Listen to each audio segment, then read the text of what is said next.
السلام علیکم۔ کراچی پولیس کے اہلکاروں کی اغوا برائے تاوان کی واردات، 3 شہریوں کو جھانسا دے کر اغوا کر لیا۔ کیا آپ حالات حاضرہ سے آگاہی حاصل کرنا چاہتے ہیں؟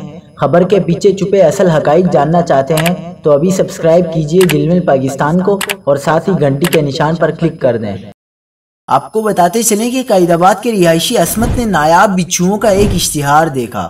فون پر ڈیل طے ہوئی اور بچھو کو خریدنے کے لیے اسے نارتھ ناظم آباد بلایا گیا۔ عصمت اپنے 2 دوستوں کے ساتھ جب بچھو خریدنے آیا تو بچھو تو نہیں ملے، الٹا ان تینوں کو گاڑی میں ڈال کر اغوا کر لیا گیا۔ ستم ظریفی یہ کہ اغوا کار کوئی اور نہیں بلکہ پولیس اہلکار تھے، جنہوں نے ان نوجوانوں کو نارتھ ناظم آباد تھانے کی چھت پر بنے کمرے میں ہی قید کر دیا۔ ملزمان نے ابتدا میں 50 لاکھ روپے تاوان طلب کیا، جو ڈیل کے بعد 5 لاکھ روپے میں طے پایا، لیکن عین موقع پر نارتھ ناظم آباد تھانے میں anti violent crime cell police نے کارروائی کی اور 2 روز سے اغوا ہونے والے افراد کو بازیاب کرا لیا۔ واقعے میں ملوث 5 افراد گرفتار، SHO عبد المعید کو معطل کر دیا گیا ہے۔